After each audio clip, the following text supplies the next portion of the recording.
These are unprecedented times in the history of humanity.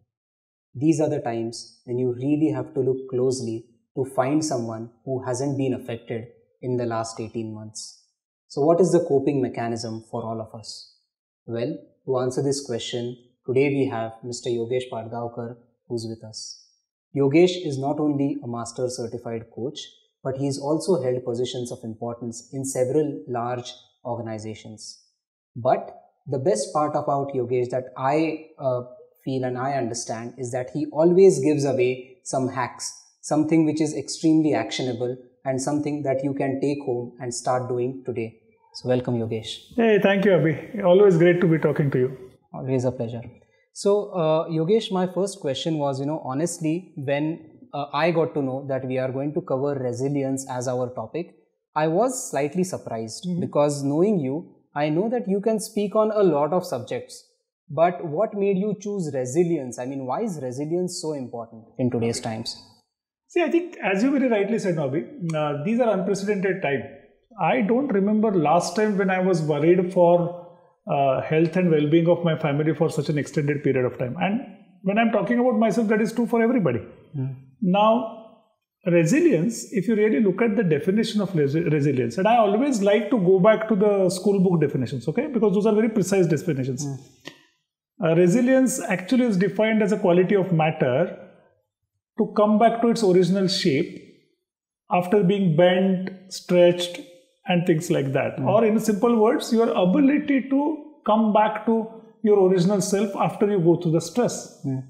Now, the reason why resilience is important is that, like all calamities, one day this also will be over, and I hope sooner than later. At that point of time when this is over, this pandemic is over, this whole madness is over, how are we going to be? Are we going to be standing on our own feet, ready for taking new responsibilities? Or are we bruised beyond, recognition, where we can't really take opportunities which are now being presented by the world as the world opens up after the pandemic? So resilience is simply put your ability to bounce back after you go through a period of stress or a calamity. How do you bounce back? And the good news is, can resilience be built? Okay.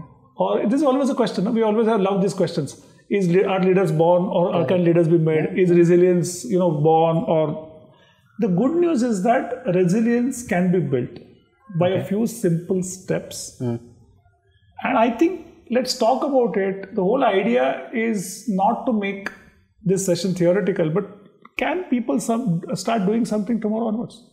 That's really what the whole aim is about. So what stops us from bouncing back?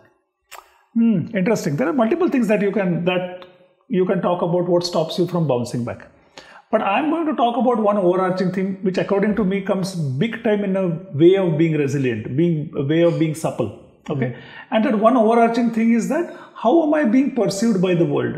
Okay. Now, I mean, listen, we are social animals. So I would be hypocrite if I say that I don't worry about how I'm perceived by the people. Correct. That's not the point. The point is, if that becomes an overarching thing, there are certain sub-themes which will develop in your life which can be very detrimental. Okay, and I'll give you 3 simple examples. If you're always worried about how am I being perceived by the world, the themes that according to me come is, am I being the smartest? Okay, or am I being the strongest all the time? I should not need any help. Or the third is that I have to win every argument battle. Okay, these are the 3 themes. Now, apparently nothing wrong. It's great to be smart, it's great to be strong, it's great to win every battle. The point is that today we live in a world where if you have to really get something done, you are dealing with a diverse set of people. You are dealing with people of different ages. You are dealing with people who would have different educational backgrounds. Correct. Now, if you are more worried about your being smart, you wouldn't be listening to the diverse set of information which is available to you. And you are really limiting your own perspective. Right. Because then, simple, you are not listening. Because you are consumed by, am I being smart all the time? Second thing, am I being strong? Nothing's wrong. But the point is that please understand one thing. When somebody helps you, or rather when you help somebody. So Abhi, when you help somebody, how do you feel when you help somebody? Feel good. Yeah, you feel good. Actually, your self-esteem is also up because you are able to help somebody. Yeah. So when you allow people to help you, their self-esteem is up. So it's okay. I'll give you a very simple example. For example, I'm struggling with my laptop or something of that sort. And at that point of time, when my teenager son comes and says, hey, I'll fix it for you, and he fixes it for me, he says, okay, I've fixed something for my dad. His self-esteem is up. So you don't have to be the strongest all the time.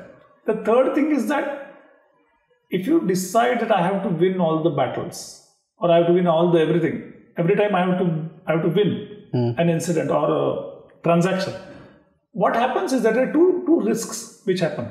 One is that either you will lose the big picture because you are not too focused on just trying to get every transaction. Correct. Second, there's a chance that you will start picking the battles that you can win, and you will seriously impact your own potential.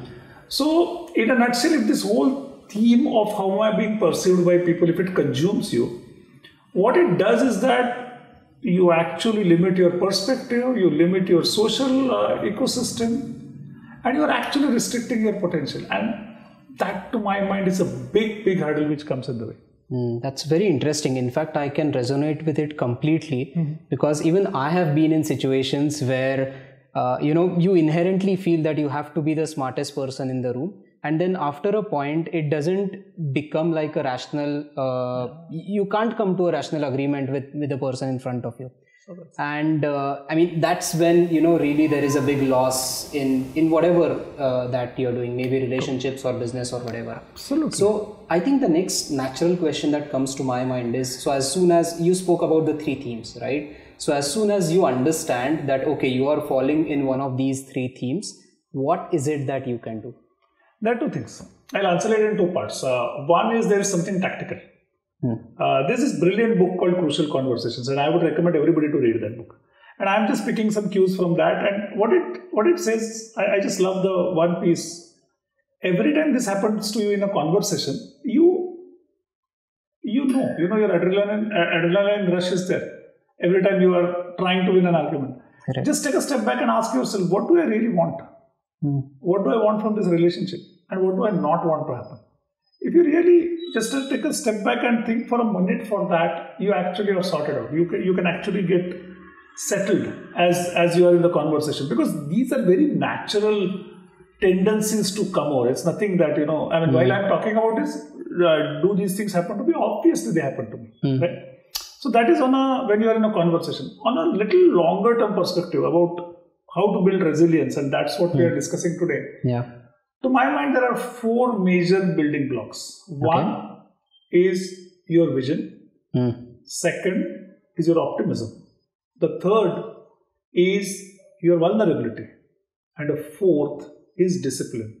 I know all these are four big words, but maybe we should talk about them one by one and just demystify some of these big terms. Sure. So the first one, was all of them were like surprising in their own elements and in their own ways. But the first thing, vision, is, so are you talking about vision in terms of an organization or an organizational leader? Because then that becomes very specific. Or can vision be applied in our day-to-day lives as well? Great question, Abhi, because the moment you hear this word vision, the other word that comes to my mind is leadership. Yeah, exactly. Right? Yeah? Exactly. And we have relegated this vision to the CEOs and to the walls of the corporate. But I think everybody should have a vision of their own. Okay. Every person should have a vision of their own. Now, vision is really the North Star for you. That's really important. And vision has to be broad-based. Vision has to be long-term. Vision is not what is this year's financial goal or what is my next promotion. That is not vision. Vision is not short-term. Vision is not only about financials or about careers. It is about multiple things in life. So, for example, for me, your broad-based vision is always about how do I see myself professionally successful? What really gives me the kick? How do I see myself when I say I'm professionally successful? how do I see myself as a healthy person? How do I see myself having good relationships, and how do I see myself as a great family man or a woman? And last but not the least, how do I see myself financially well off, where I can live life without guilt and reasonably satisfied? Now, these are 4 dimensions. There could be multiple. So let me ask you about personal questions. What's your age, Abhi? I am 33. You're 33. Great. So my mentor coach, Ram, there's a guy, Ram Ramanathan, he's my mentor coach. He taught me exercise, simple exercise called Life at 65. Now I know you laugh at, when I say 65, it looks far off, but it's half my age. Humor, I know, halfway through, that's right. So I did it when I think I was 40, this exercise, first time. Now, Life at 65, the definition is a long-term kind of a plan. And it's a very simple exercise because, we talked about, can people do something as they go back home after listening to this, and can they start implementing this, right? So Life at 65 is a very simple exercise. Take a blank sheet and on the right hand side, write 65, a column at age at 65. And answer these questions. How do I look at myself when I say I'm professionally successful? How should I be looking at that? And 65 is just a matter of saying. You can take a time horizon of 20 years from where you are now. How do I see myself as healthy? How do I see myself as having great relationships? And how do I see myself as having financially security? Now, let me give you an analogy. Your vision is like a rudder. And if your life is like an aeroplane, these are the 4 engines on which it is running. Now, when you go through the turbulent times, it's good to be in an aeroplane which has 4 engines, because if one of the things sputters, you still have other things going your way. It's a very simple way. That's why always vision, multidimensional, it is your own vision. Nobody can tell you right or wrong. It's your own vision. How do I see myself on those parameters? Now, when you draw these parameters and you write it on the right hand side of the column, saying that, okay, at 65 or 20 years from now, life looks like this. Then you start coming backwards 5 years. For this to happen at 65, what do I think should be happening, say, at 60? And, 15 years from now, 10 years from now. Got it. And then you come here. Very simple exercise. Do it with the heart. Don't do it with what do you really want, because it's very personal. It's very personal for you. Second thing is that involve your key stakeholders. Involve your family. Ask them what should we look like as a family. I'll give you a very simple example. When I did this exercise for the first time, I learned it when I was 40, but I actually implemented it a little later. 5 years later. I'm a slow learner.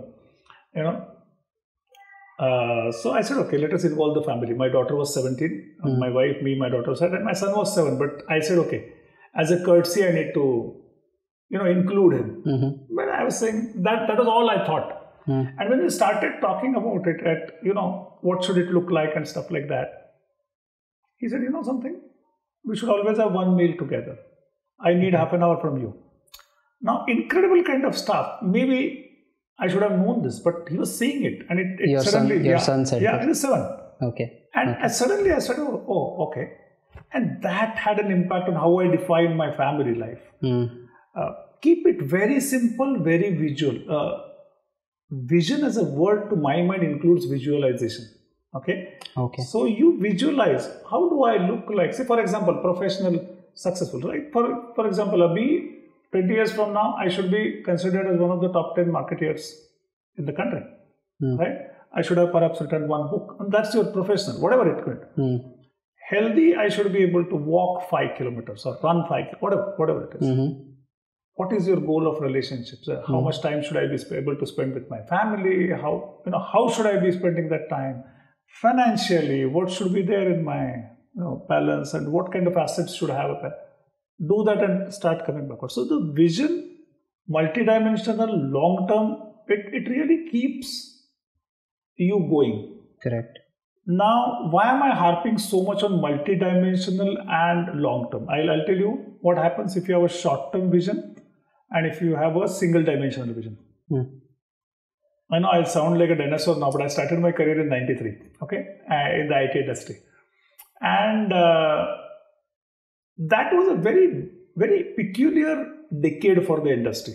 The industry started scaling up big time. Y2K happened later on, but even before that, what happened is that this was an industry which really took the stock options to the implementation, right? And we first created middle class millionaires. The boys in their 30s and late 20s also became millionaires. Now, that was great. But I'll tell you what I have personally observed, because I've talked to a few of them.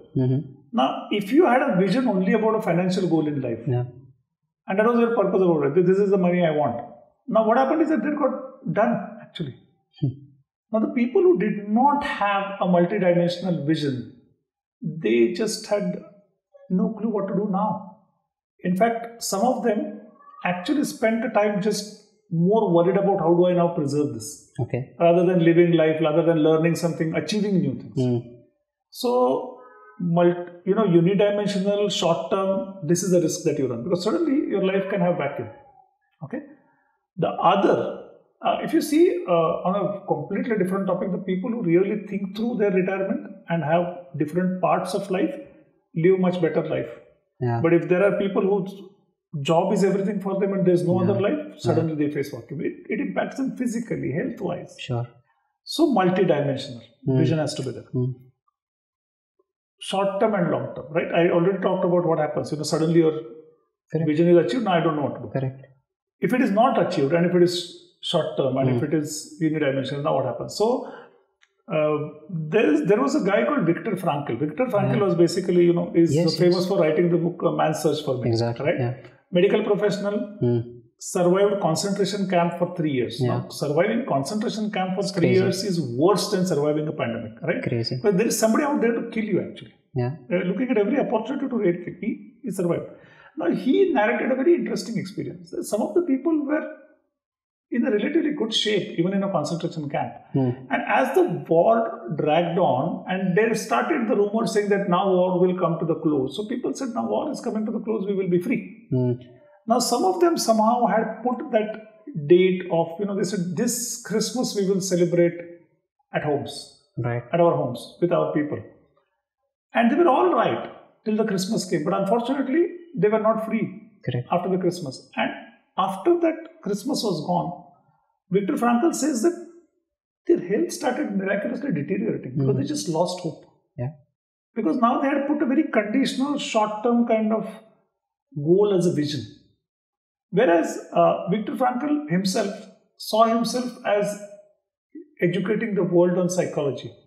Whatever paper scraps he got, he kept writing notes. He visualized himself as giving lectures, visualized himself as writing the books on that. And he was consumed by those thoughts. And he had not put that condition of, by this time I have to pay. That was a long-term plan. So, net, it's actually quite risky to have unidimensional, short-term kind of goals as your vision. Vision by definition has to long-term, multi-dimensional. And as I said, just remember this analogy of the aeroplane with 4 engines. You are much better off. Because something or other always keeps going right about those 4 things. Actually true, and that does make a lot of sense, because again, giving my personal example, so there have been times when everything has been perfect in the other 3 aspects, but let's say in one aspect something is not just right. So maybe it can be on the business front or with my health or whatever, and suddenly it feels like nothing is right, I'm sorry. And, everything is wrong, and that's where it gets extremely frustrating. So I love the analogy of an airplane having 4 engines, and even if then one engine fails for the time being, then there are still 3 more engines it happened to all of us last year, I believe. All the businesses were under threat. But those people who enjoyed family time, those people who had that vision and family as the vision, I wouldn't say they had an easier time, but they perhaps were more stable. Makes sense. You also talked about the book Man's Search for Meaning, and when I'm not much of a crier, but when I read that book for the first time, there were points when I actually closed it, cried my eyes out for 30 minutes in a room. and then started doing something. So as you speak, I even I was getting goosebumps when you were giving that analogy. So talking about the book, another book that I read recently was a book called Daring Greatly by Brené Brown. Okay. And that book actually talks about vulnerability. Oh. So Brené Brown is a vulnerability researcher, and I had no idea this kind of a thing actually existed. And vulnerability is such an important thing, and that actually also came as your second point.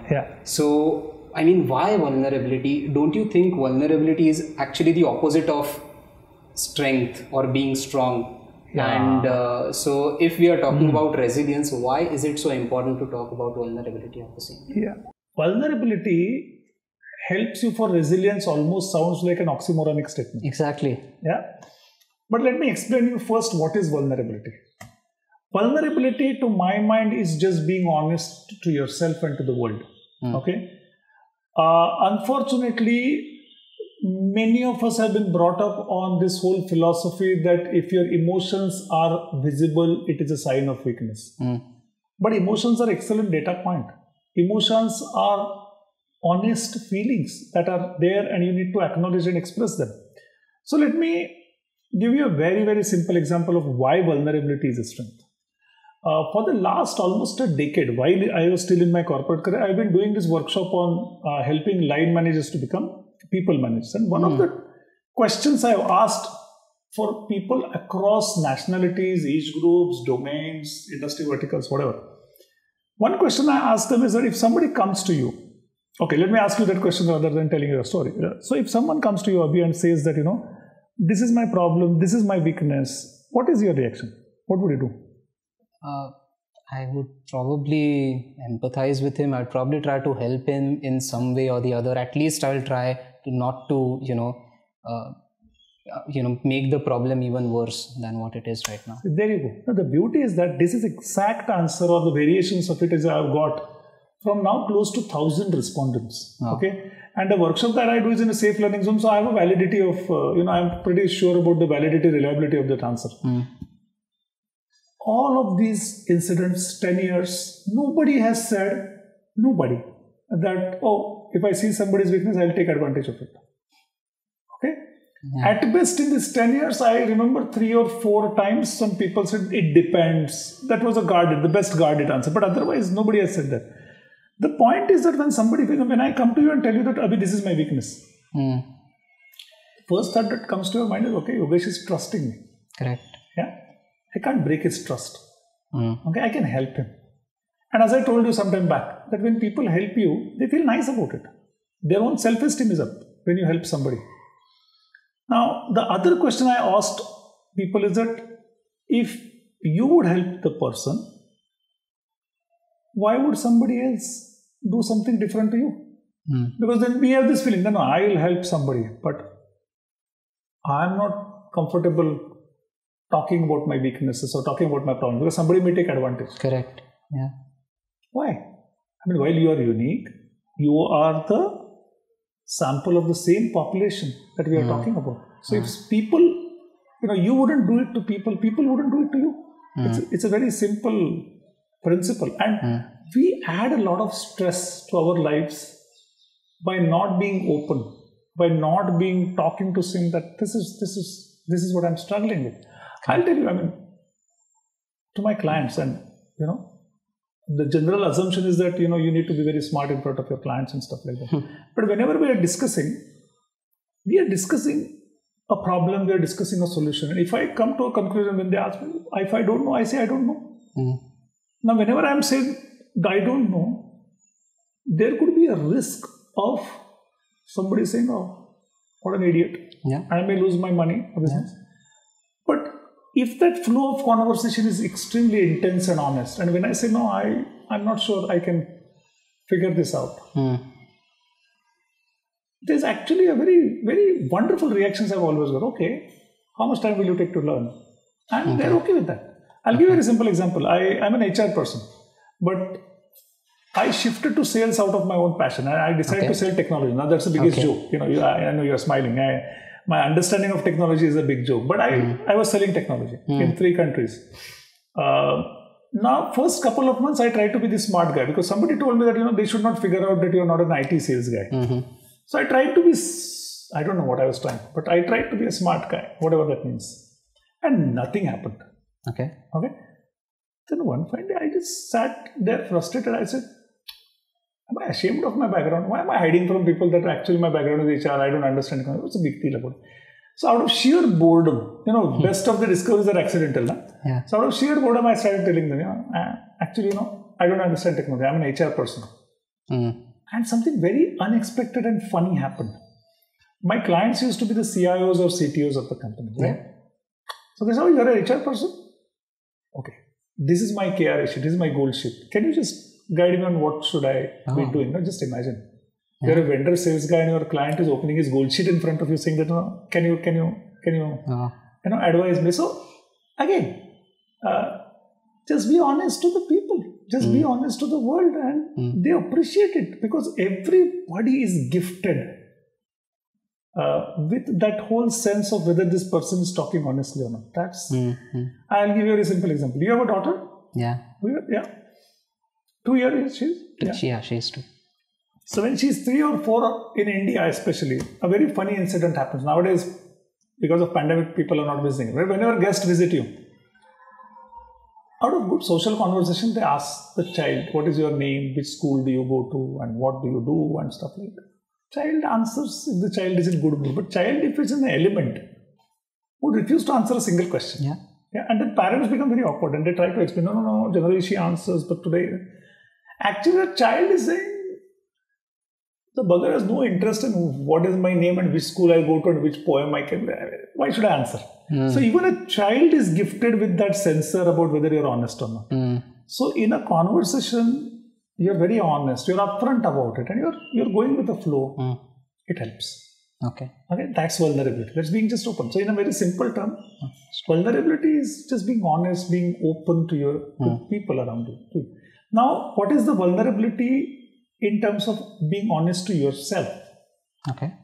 Vulnerability in terms of being honest to yourself is acknowledge your feelings. Okay. Don't feel guilty or don't fight your feelings. Acknowledge, okay, this is how I'm feeling. This is my emotion right now. And then start exploring that emotion. I'll give you a very simple, and you don't need to have a psychology background for that. Nothing. You just need to be an honest person. So last year what happened is that when there was a March, right? And we all knew that the lockdown was staring at us. In my kind of a business where we are into this development, coaching, facilitation, if people are worried about how to keep people employed and pay salaries, who is going to spend the discretionary spend on development and all that? And it was a scary thought. So I was extremely scared. Me and my wife, we run this company, we were extremely scared. Now there's no point in trying to have that bravado. We first accepted, yes, we are scared. And we're very scared. So then we just took a step back and said, yes, I'm scared. What am I scared of? Then came the honest answer. I'm scared of not making money. Correct.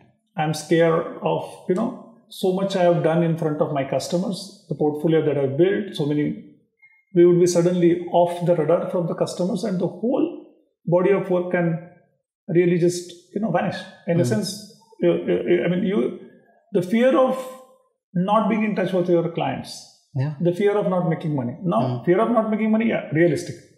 So I said, okay, but let's put the fear in its right place. So if worst scenario, if we don't make a money for 12 months, do we really have a problem of putting a bread on the table? And the answer was no, thankfully. Okay. I said, okay, so we'll over a period, we'll figure out what to do. Okay. But the other fear, that we are losing touch with our clients. Can we do something about it if we take this money out? Now what we did is we said, okay, let's reach out to all the companies whom we have worked. And we were completing 5 years, last 1st April actually. So we said, okay, gratitude, because of you all, we wrote to the clients. We are surviving, we are completing 5 years, we are all getting into unprecedented time. And don't worry about the budgets, okay? As a mark of our gratitude, something, these horns are also music to me because, that lockdown, we just missed all this. Right? Oh, yes. Yeah. True. So we said, okay, don't worry about it. We are there for you if you need positivity. just reach out to us. And April and May 2020 are our invoice-free months. Wow. Okay? Yeah, you are saying, wow, but I got very mixed reaction from friends. Friends said, you are an idiot, If once people get used to getting free, why would they pay you later? You are spoiling their habits and blah, blah, blah, blah. Again, I asked myself that same question. If somebody offers that to me, would I take an advantage of that person or would I appreciate that? And my answer was very clear. I said, no, we are going ahead with it. Okay. So we went ahead and wrote to client, and I'm very happy, proud, whatever you want to say. Pride is a feeling. Clients reached out to us, phenomenal response they gave, and we actually ended up doing 30 webinars in 2 months. So we were figuring out how to really do this now, because that seems to be the new life which is getting. While we were not making money,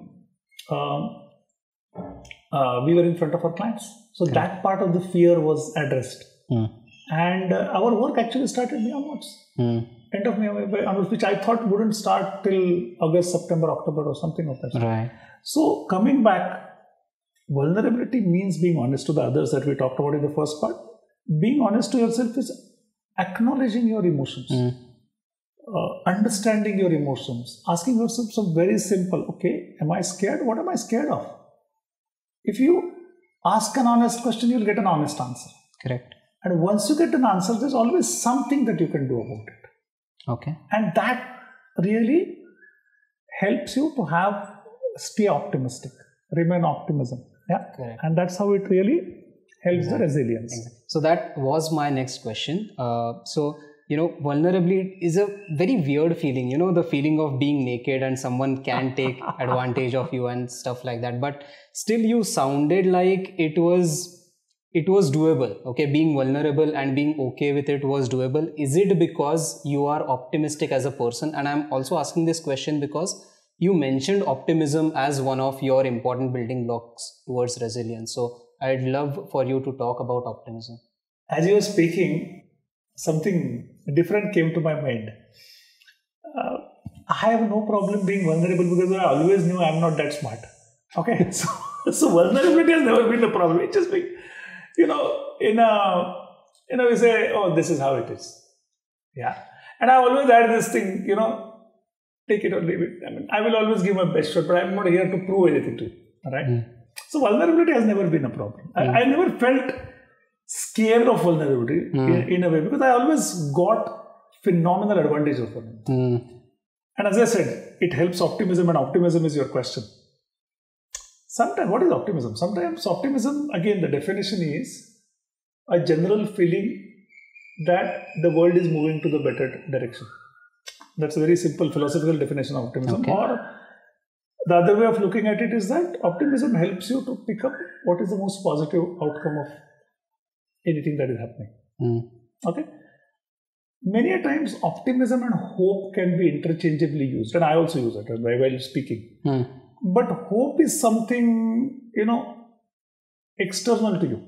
I'm hoping something to happen. Whereas optimism is something which I can build systematically. And optimism helps to keep my hope alive. Okay? If I'm not confused you, let me explain you how do you work on your optimism, because otherwise this is all philosophy. Exactly. Yeah. So thankfully there's a lot of work which has happened in that. And those of you who are interested in reading, there's a book written by Dr. Martin Seligman called Learned Optimism. The whole theme is that can optimism be learned? And the good news is that it can be. Okay. So, and to give you the background of Dr. Seligman is he was chosen by one of the biggest insurance companies to identify their salespeople on his optimism model. And they actually got phenomenal sales team over a decade. Based on the press interviews, based on what players or coaches are saying, he could actually predict the Super Bowl winner. And he did for years. Yeah, so there's a science behind it. How do you understand your optimism? As a first step of building optimism is understand your optimism. And like you started some time back, what comes in the way is a better way to start. Okay. Now, whenever you face a unfavorable situation, how do you explain that? Is an indication of your optimism. And he talks about 3 P's. Okay. Very simple. Again, you don't have to be trained in anything. You can do it yourself. The first P is pervasive. Okay. Whenever anything happens, sometimes we have a tendency to explain it as a pervasive. It just spreads all across. I'll give you a very crude but simple analogy. If you are serving a curry, you will serve a curry in a bowl, right? Yeah. Yeah. You will never pour it in a plate. It will just spread across. Yeah. So the pervasiveness is like pouring a curry in your plate. So it will just occupy everything around. Okay. I'll give you an example. Okay. The pandemic is ruining the lives completely. It sounds a fairly reasonable statement. Yeah. And it has really put a lot of people. This is pervasiveness. There's nothing good happening. Correct? Okay. Now take a step back and check out, is there anything good that is happening? And you will find people have been able to spend time with their families. Yeah. A lot of people tell me that first time we actually thought about what is important in life. Right? Technology adoption improved phenomenally, which was not even thought of. Correct. Knowledge became democratized. Knowledge became available freely. Okay? So there are positives which happen. So when you really avoid this trap of this first P, which is pervasiveness, you actually are able to see what is the other data point. So whenever you get this pervasive thought, oh, nothing is happening. Okay, what is happening? Is a simple question. So I'll just interrupt you. While you were speaking, I just thought that, okay, so my daughter was 6 when pandemic hit India for the first 6 months. When pandemic hit India for the first time, and now I think when you're saying this, I'm realizing that for the last 1.5 years, I've actually been able to watch her grow. I watched her take her first step and say her first words, and I mean, it's such an amazing feeling. And being the guy that you are, one day you'll be a millionaire. And I'll tell you what my boss told me when I was doing my entrepreneurship first time. You will be a millionaire and a multimillionaire one day, but your daughter will never be 6 months again. Yeah. So that's precious. Yeah. And that's positive. So beautiful example, Abhi. So you are saying this, so avoid the pervasive trap. The first. That helps your optimism. The second trap is about permanency. Okay. For example, my boss has given me a corrective feedback. I don't like the term negative feedback. There's nothing called a negative feedback. So my boss has given me a corrective feedback. Now I come to a conclusion, she doesn't like me or he doesn't like me. So it almost sounds like a fate now. Nothing I can do because my boss doesn't like me. Right? You're making something permanent. Whereas what has happened, there's a data point right now. There could be 3 data points. But okay, 3 feedbacks you have got which are corrective feedbacks. She or he has asked you to do something different than what you have done. Okay. Now, if you really ask yourself a question, is it because the moment you say, okay, nothing is going to work, nothing will work. But the moment you say, how do I know that she or he my boss doesn't like me? Is there a data point to the contrary? And if you really think, I mean, the first obvious data point is you're still working with the boss, that itself is a contrary data point, right? Yeah. That's all. Second thing is that the recognition not always comes in a particular style. Okay. Sometimes your boss can give you additional work and that's a sign of he trusts you or she trusts you more with more responsibility. So there are data points. If you look at the data point, then you can, if you break this permanent trap, you can actually start seeing options. You can start saying, okay, what is it that I can do? Like for example, in the pandemic, if we had sat down frozen saying that, oh my God, who is going to spend money on training and development? It's like fate now. Only if something happens, let it happen. But no, what is it that I can do? Correct. Right? It is not pervasive, it is not permanent. Something will happen. So you always find options. The third P is personal. We make everything, like, let's continue with this boss example. My boss has given me a corrective feedback. I say, I'm no good. Now, once you say I'm no good, you're again exaggerating. Correct. So actually one theme that runs through all the pieces is exaggeration. Right? There's an incident and now you're blowing it up. When you say I'm no good, how come? There are multiple things, good things happening in your life. So how can you say you're no good? So the moment you're able to break these traps of these 3 P's, pervasiveness, permanent, and personal. Yeah. You will see new opportunities. You will see what you can do. You will see some options. You will see some actionable. And that helps to keep hope alive. Okay. Now, if you go back to our 4-engine analogy, that's always great when you have that vision. Because when something is not working, others are working. And it helps you to break trap of pervasiveness, permanency or person, right? Correct. Yeah, I may have a bad day at office, but yeah, when I come home, my daughter smiles at me and I know I'm a good father. Right?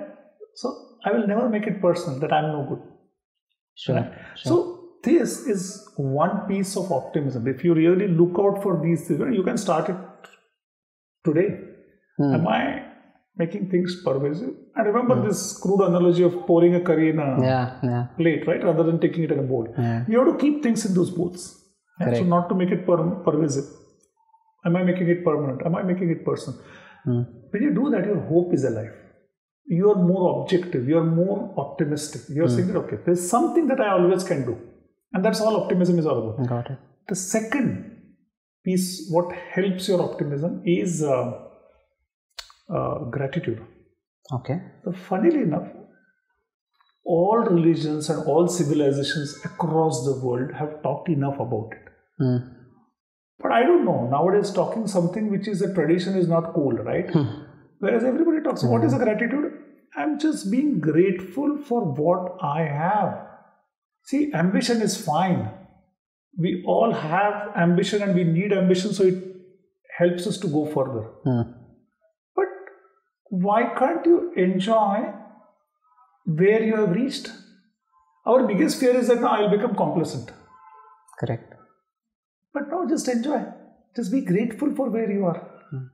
The other building block of optimism is gratitude. Okay? Funnily, all the religions in the world, all the civilizations have talked enough about gratitude. But suddenly we don't find it cool to be following traditions, right? Yeah. But what is gratitude? So we all have ambition and our ambition keeps us going ahead in life, taking ahead in life. But why can't we really take a pause and enjoy where we have reached? Why can't we enjoy the journey so far? Our biggest fear is that will I become complacent? The data says no. You actually become more optimist when you really have that gratitude. I'll give you a very simple example.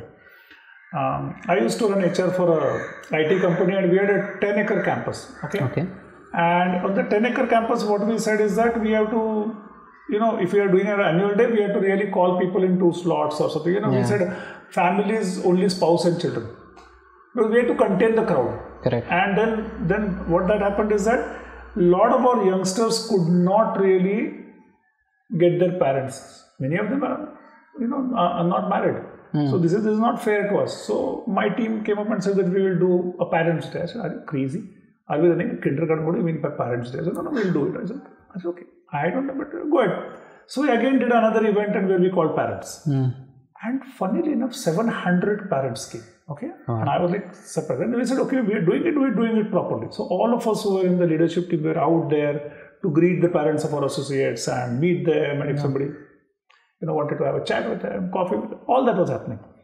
So there was a lady who came to me and she was, I think, touching 60. And she came to me and said, you must be enjoying a lot, no? I mean, honestly, I couldn't understand the context of that question. So I gave an Indian nod. Yes, no, I don't know what to say. I just don't know what she was saying. But thankfully, she explained. She said, beautiful lawns you have in the campus and those beautiful trees. Every day must be so fun coming to work, no? And I felt ashamed. I suddenly did not realize last time when I really, I stopped over to watch the lawn or the trees and enjoy that whole this thing. And I said, she was so right. Correct. Yeah.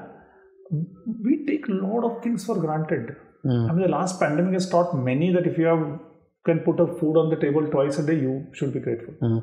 Now, again, I'll go back to Seligman and what he talks about scientifically about why gratitude. See, whatever, especially if you have kids at home, do this for 6 months and you will see amazing change. Okay. When you all are together, whether it's any time you are together as a family, whether it's lunch, dinner, whatever, each person calls out a gratitude. Simple. Okay. And today I'm grateful for, the only caveat is that let it be very honest.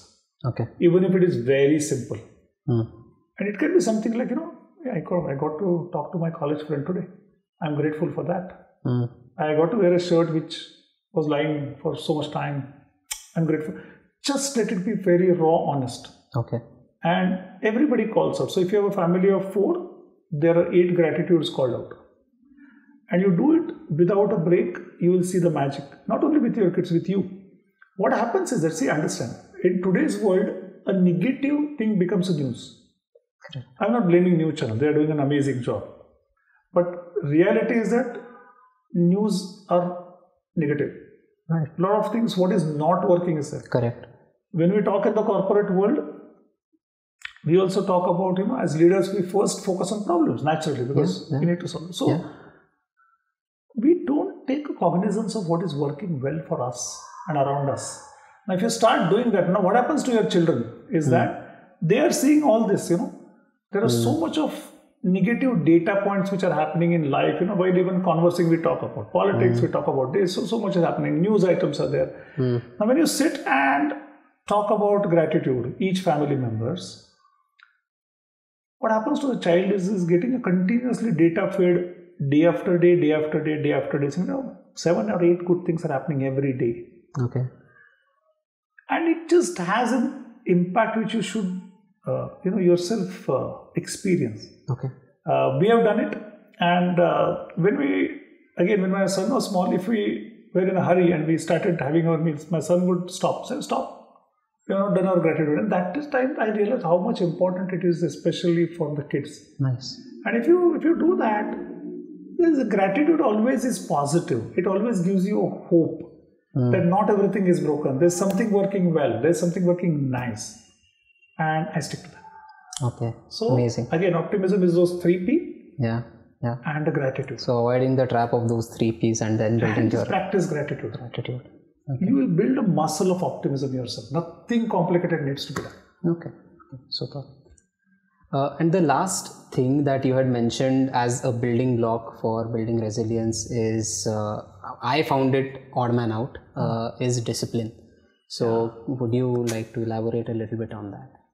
Discipline is, to my mind, is a misunderstood word. Discipline suddenly gives us this feeling rigidity, lack of flexibility. In fact, I'm going to make a statement that discipline and creativity are directly proportional.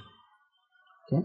I'll tell you what I'm saying. Discipline simply means always having a focus on your priorities and sticking to your priorities. For example, there are always choices. And if you have a vision and if there's a decision point, ask yourself, is it helping my vision or coming in the way? And stick to what helps your vision or what helps you. That prioritizing and sticking to those priorities is discipline.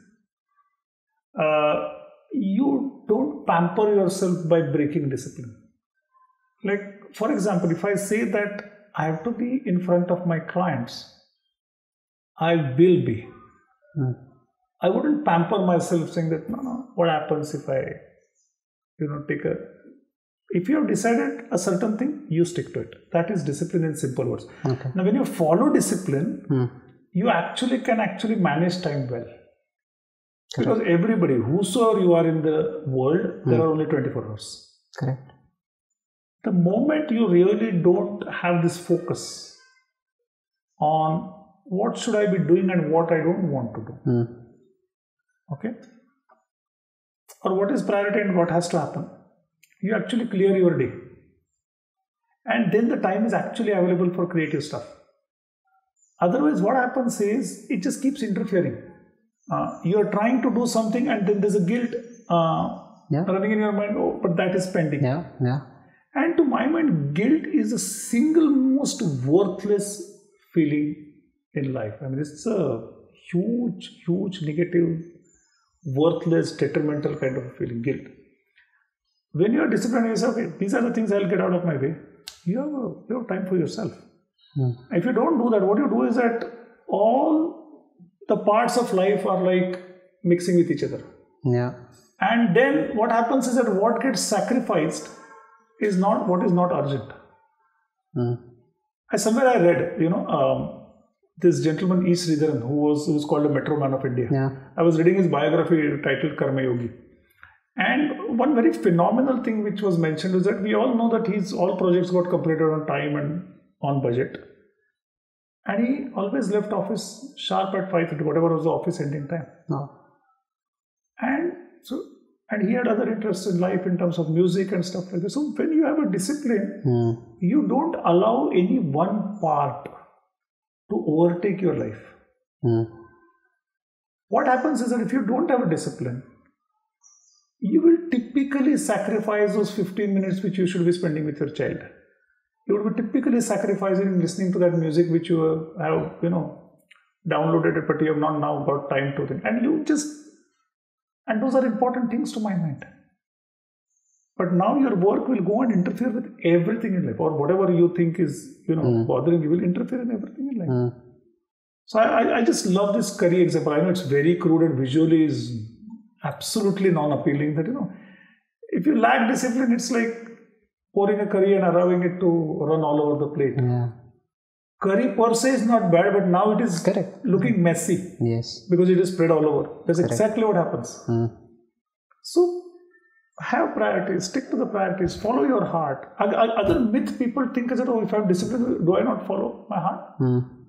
Okay, if you feel like doing something, then don't feel guilty. Okay, this is pending, I'll do it at this time. Tell yourself. All right, I'm just feeling like keeping it aside. And I want to enjoy the rains. Okay, enjoy the rains. But don't feel guilty about it. You have taken a conscious decision to move the priorities. But be very clear about the priorities. Stick to the priorities. And don't feel guilty. To my mind, discipline and guilt never coexist. That is why it is important. Super. So I think we are just coming towards the final few minutes probably. So you mentioned about the 4 very important building blocks amongst all the other nuggets of information, superb nuggets that you gave us. You mentioned about these 4 building blocks, which started off with vision, followed by vulnerability, followed by optimism, and then finally discipline.